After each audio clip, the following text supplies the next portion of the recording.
Mga initial reaction lang natin dito sa may Billmola na helmet sa RX-0. Gundam Unicorn na helmet na malupit. Tingnan nyo.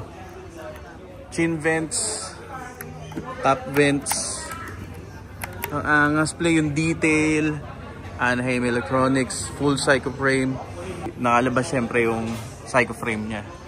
Ang angas. So ito yung turnaround look ng Billmola helmet na Gundam series. Second Gundam series na nila to. Kasi yung first, yung RX-782, yung Lolo Gundam. Pero ito na yung next nila.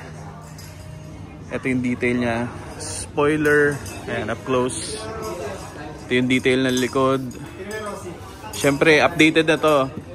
ECE 22.06. Nawawalan ako ng hininga kasi sobrang excited ako. Double X.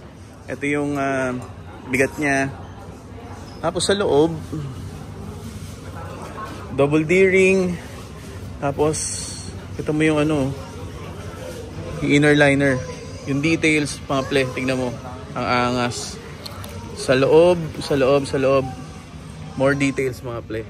Ayan. Tingnan mo. Ang ganda ng loob. Yung detail. Ayan. Billmola. Tapos, RX-0. Tapos, chin skirt. Tapos, labas natin. Tingnan natin. Alam ko single visor lang to eh. Single visor lang ata to. Open natin.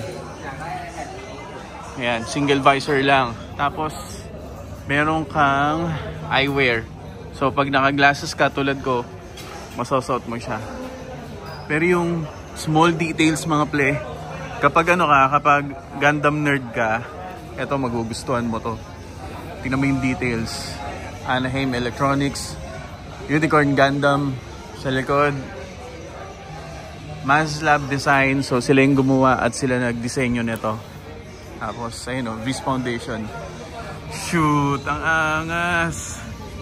Siyempre, license to ni Bandai. For sure.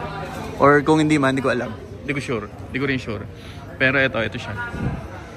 Ang lupit. Yung price niya, sizes pala available medium, large to 2XL.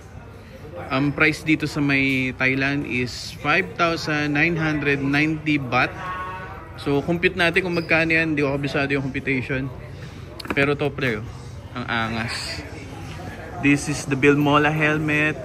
RX-0 Unicorn Gundam. Pogi. Ang angas. Ang lupit. Sana makapag-uwi tayo sa Pinas nito, no? Wala pa kasi sa Pilipinas na to eh. Aside sa sa RX-0, meron din yung green na psycho frame. Tapos half face, ayan. May full face ng Sinanju. Tapos may full face din ng Banshee, saka Kshatriya. Ang angas. Metallic to, metallic green, gold detail din kay Sinanju. So para bumibili nung alam mo yung scale model na, syempre yung mga Bandai products, yung yung detail lupit. Ito maganda rin tong Banshee. Dark blue, mapapansin nyo. Tapos half face din ng Kshatriya. Pucha, dito ko lang nakita sa Thailand, wala sa Pilipinas nito.